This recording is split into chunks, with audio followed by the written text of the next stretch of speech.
Aquí voy a empezar uno de los núcleos del tema del primer bloque y es, necesito que todos los que estemos acá nos preguntemos realmente qué estamos haciendo nosotros para poder decir si lo que tenemos sí es una depresión, si lo que tienen mis otros familiares sí es una depresión. Pero el problema es que más que Cristian, venir a darles unos criterios diagnósticos, vamos a hablar de la depresión como una desvitalización energética. Es la definición que a mí más me encanta. Somos seres energéticos, sí. Obviamente yo tengo que comer estos, bueno, son bananos verdes, todavía les falta mucho.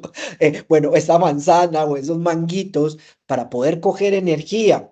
Funcionamos con el sol. Hay gente que se nos deprime si no tiene sol, por ejemplo, como pasa en la depresión estacional. Efectivamente somos seres energéticos. Sin poner e irnos a definir la depresión, como lo dice los manuales terapéuticos gringos o los europeos, y no entrar en esa discusión, que es una discusión que sería para un congreso académico, vamos a pensar en la depresión como una desvitalización energética persistente en el tiempo y que no me permite fluir en mi vida como yo quisiera. Esto es un poco grandote, ¿cierto? Porque muchas cosas pueden dar desvitalización energética persistente que no me permite fluir en la vida como yo quisiera. Y lo primero es que hay una falsa idea. Y esto quiero que lo tengan. Si yo les digo a ustedes, muchachos, vean, la depresión es una enfermedad y como enfermedad merece un tratamiento y ese tratamiento lleva a que ustedes sean felices. Inmediatamente les diría, no se coman ese cuento. Yo lo enseñé, yo lo aprendí, pero no. Primero, no existe la depresión, existen las depresiones, porque la manifestación de la desvitalización energética en Catalina, en Joan, en Isa, en Camila, en Juan, en Cristian, es una experiencia totalmente diferente. Entonces yo no puedo generalizar y decir la depresión es enfermedad y como enfermedad merece tratamiento. Espere, ¿por qué? Primero porque existen las depresiones o existen las personas, e incluso ahí humanizamos más, existen las personas con estados de depresión o desvitalización energética. Esto entonces, ¿qué implica? Muchachos, llegar donde uno a una cita de psiquiatría a las 7 de la mañana, donde el psiquiatra está mal geniado porque no le gusta donde está trabajando, le ponen cada 20 minutos el paciente, y efectivamente, hola, ¿cómo estás? ¿Qué vienes? ¿Tienes diagnóstico de qué? De depresión, tal cosa, muy bien, vas a tomarte citalopram 10 miligramos, lo vas a titular de esta manera, trazodona, mitriptilina, nos vemos dentro de 3 meses. ¿Ustedes creen que un ser sintiente que está trabajando así es capaz de entender cómo funciona tu mundo interior? Obvio que no. Por eso es que yo y parte de las prácticas que vamos a hacer, ahorita que haremos práctica de conciencia plena, quiero que ustedes tengan la capacidad de observarse, que si yo los pusiera a hacer una novela de escribirse en ustedes, cómo entran sus pensamientos a su cabeza, sus impulsos de acción, cómo ocurren las emociones, cómo ocurre el impulso de mentir, cómo te distraes y cuánto te distraes, cuáles son los elementos que más te generan caos de tu niñez. Eso no lo va a poder adquirir un psiquiatra. Es más, muchos de los psicólogos o de los psicoterapeutas, me incluyo como psicoterapeuta porque me encanta la psicoterapia, tenemos que ver a los pacientes muchas veces para poder identificar cosas. Entonces ahí viene una de las segundas cosas que nosotros tenemos que entender y es la forma como estamos abordando la depresión, es como estamos abordando el cáncer muchas veces. Es quien me llega a mí en un episodio depresivo, es como si me llegara alguien en un cáncer metastásico. Es un modelo que es tardío, donde la persona queda de brazos cruzados, donde la persona ya no tiene mucho que hacer, porque el momento, como lo van a ver ustedes ahorita, de cuando Catalina me llegó al primer episodio depresivo a los 14 años, después de haber vivido varios factores estresantes durante la niñez, después de haber vivido abuso sexual repetido, lo que pasaba es que ese sistema de alarma pero empiezan a ocurrir un montón de cambios en ese sistema. E imagínense que las conexiones que hay para poder llegar la electricidad a su casa las están cambiando cada semana. Eso hace que sea muy difícil poder tener procesos de aprendizaje. Entonces, cuando ya alguien me llega a mí en una depresión y yo digo, ay, le voy a dar un antidepresivo, es un modelo que deja amarrado a la persona porque me deja dependiendo a mí, y no digo dependencia desde el punto de vista físico, porque hay que analizar bien cuáles medicamentos sí me pueden generar dependencia física y cuáles no, pero es un modelo que no me permite solucionar ni meterme con mi vida. Es un modelo que no me permite a mí actuar. Entonces, lo primero que vamos a ver es entonces que si bien hay factores predisponentes que en cada uno pueden llevar a, claro, yo tenía antecedentes en mi familia yo tuve antecedentes de mucho estrés, hay unos que son precipitantes. Los precipitantes nos empujan a la situación y ahí puede haber presentado un despido laboral, un abuso sexual o incluso los cambios hormonales ocurridos durante la niñez o incluso hasta la misma poda neuronal. No se les olvide que nosotros, mi sobrino que tiene 11, 12 años, tiene un montón de neuronas que están activas, pero en la adolescencia, las neuronas que parece que no van a ser utilizadas en la adultez, se empieza a hacer un corte y es como si podaras una gramita para poderla dejar. En esa poda neuronal queda un montón de otras neuronas, pero si hay algún déficit, por eso ahí aparece la teoría de la esquizofrenia en esos momentos, pero también en los trastornos del ánimo. ¿Por qué les estoy diciendo eso? Porque es posible que tus factores predisponentes, con lo que humanamente llegamos a esta existencia, creas lo que creas. Si crees solamente en la biología y en la genética y en la epigenética, o si crees desde el punto de vista sistémico en la carga relacional y todo lo que hay desde el punto de vista de tu ascendencia, pero también desde el punto de vista espiritual o energético, si lo crees desde el punto de vista kármico, hay unos elementos que tú tienes y que vienen predisponentes, pero hay otros también que han sido precipitantes y la tercera que la vamos a tener en cuenta es, hay unos que son perpetuadores. ¿Cómo así, Cristian? Sí, perpetuadores. Son aquellas cosas que no permiten que la persona salga.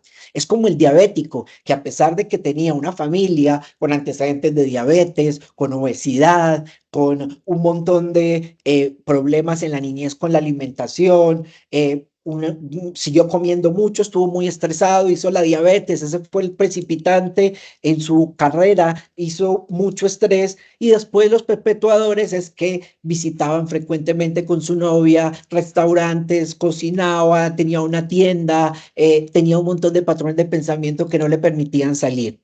En esos tres modelos, sabiendo que no existe la depresión, que existen los humanos con estados depresivos o desvitalización energética, vamos a pasar al segundo y vayan anotando si hay cosas que no vibran para que me las puedan preguntar. Y es una cosa muy importante. ¿La depresión nace o la depresión se hace? Vuelvo y pregunto. ¿La depresión nace o la depresión se hace? O ambas, también es una posibilidad. ¿Por qué? Resulta que una de las terapias y de las que nos hemos maciado para poder estar aquí interactuando con ustedes, llega y nos dice, vea, si hay gente que tiene la tendencia a entrar en esos estados del cuerpo, energéticamente hablando, y mentalmente de apagamiento, ¿cierto? Pero parece que la persona empieza a soltar en el camino factores que le daban elemento hedónico, que le daban elemento dopaminérgico o dopamina, que es uno de los neurotransmisores que nos da más placer, elementos que le permitían y al soltarlos empieza a ser una espiral donde la persona, si bien había tenido un estado inicial afectado, empezó a construir un estado depresivo. Voy a ponerles muchos más ejemplos para que no se me pierdan. Una persona está en una ruptura amorosa y efectivamente es víctima de matoneo virtual por todas las discusiones y las peleas que hubo en esta ruptura afectiva. Esta persona entonces empieza a encerrarse y al encerrarse está comiendo mucho más, no va al gimnasio, no hace actividad física. Al no hacer actividad física, se aumenta más de peso y se siente más avergonzado con su cuerpo, deja de conocer más personas y a la vez está durmiendo mucho más y decide incluso empezar a apostar por internet, se mete en problemas con gastos económicos, está más estresado, pierde el trabajo y empieza una cadena de acciones que uno dice, claro, cuando el paciente me llega 2 años después, viene construyendo el estado depresivo. Ahora, esto es muy importante porque puede que aquí muchas de las personas que estén o de las que nos van a ver después me digan, Cristian, mira, yo tengo un trastorno afectivo bipolar y mis depresiones vienen de la nada. Yo puedo estar súper bien, estar fluyendo, ser un ser de luz, ser lo más tranquilo y amoroso conmigo mismo, con todo, y de un momento a otro hay bajoneo. Sí, es verdad. Hay personas que tienen, podríamos decir, los factores predisponentes tan fuertes que incluso no necesitan precipitantes como te empujan al precipicio, me faltaba decir eso.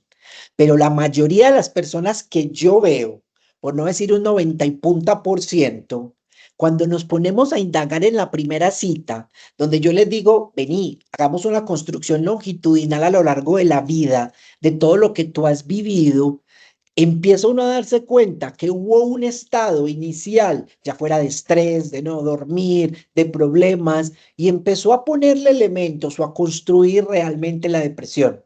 Construir la depresión, o cuando yo les digo que la depresión se nace o hace, no es que la persona se haga o la falsee, no. Estamos hablando de que la persona de forma no consciente, con los cambios del estilo de vida, la modifica. Ahora, ¿qué empezaron a ver? Que parece que sí, cuando nosotros empezábamos a intervenir el cómo una persona se comportaba, efectivamente empezaban a ocurrir cambios que iban sacando a la persona de la depresión.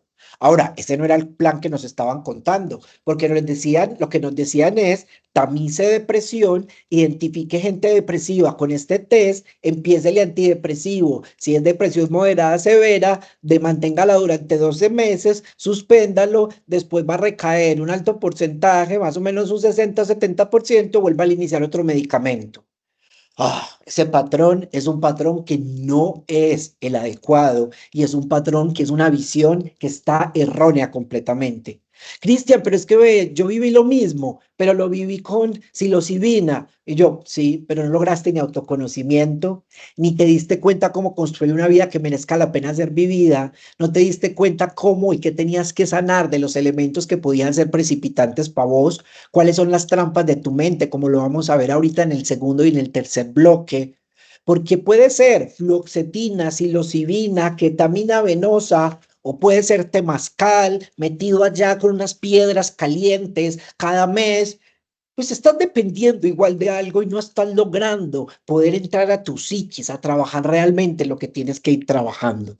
Entonces, puede que la depresión sea y llegue de una manera muy tardía en las personas, pero, y aquí aparece una tercera cosa linda que me parece a mí, y es un regalo que llega a la portería o llega a la puerta, un domicilio que tú no habías pedido. ¿Cómo así, Cristian? Sí, como si en este momento tocaran aquí en mi puerta y llega alguien y es de una mensajería, un paquete grande, y yo lo abro y es un episodio depresivo.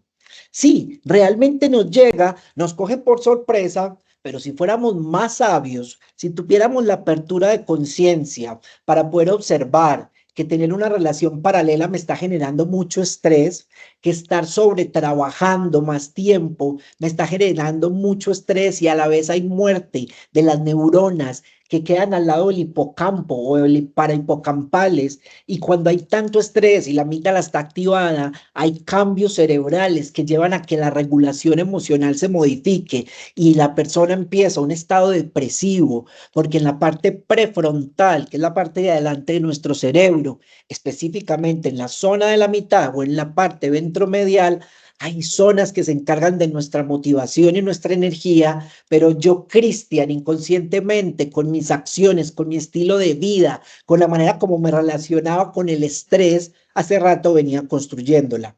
Ahora, ¿por qué digo que es un paquete y que es un paquete que es de oro y que nadie quiere coger? Porque eso es lo que hago en mi consulta. Aquí veo gente que ha estado en el consultorio y que han visto cómo la depresión ha sido la disculpa más grande para que nosotros nos estemos observando.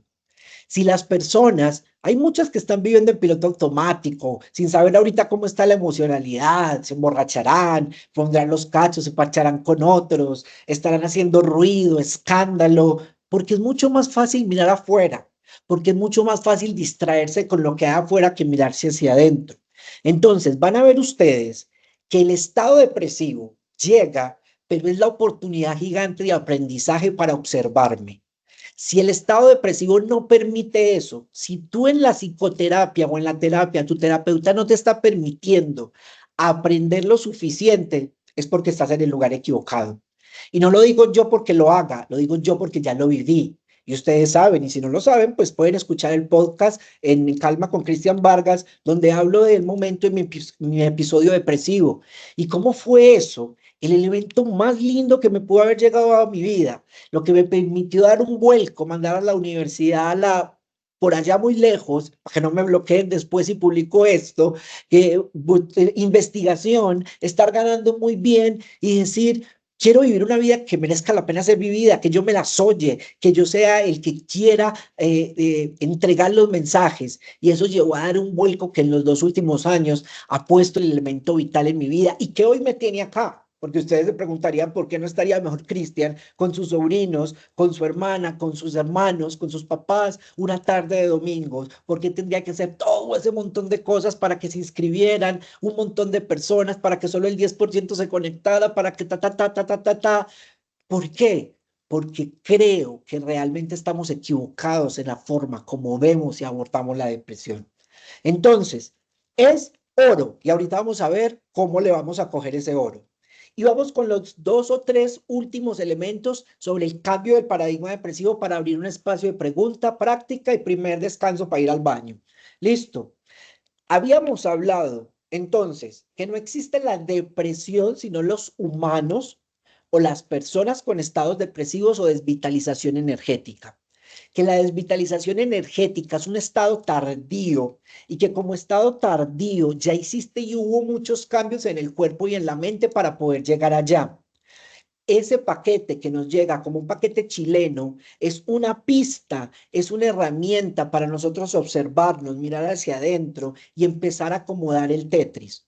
Ahora, supuestamente, nuestra medicina occidental o alopática, mentira, no solamente la medicina occidental o alopática, también lo hacen la medicina oriental en muchos de los casos, o incluso muchas otras medicinas, dicen que cuando yo estoy deprimido, voy donde una persona que tiene un nivel de superioridad en conocimiento y esa persona con nivel de superioridad en conocimiento me da la respuesta para yo salir de la depresión.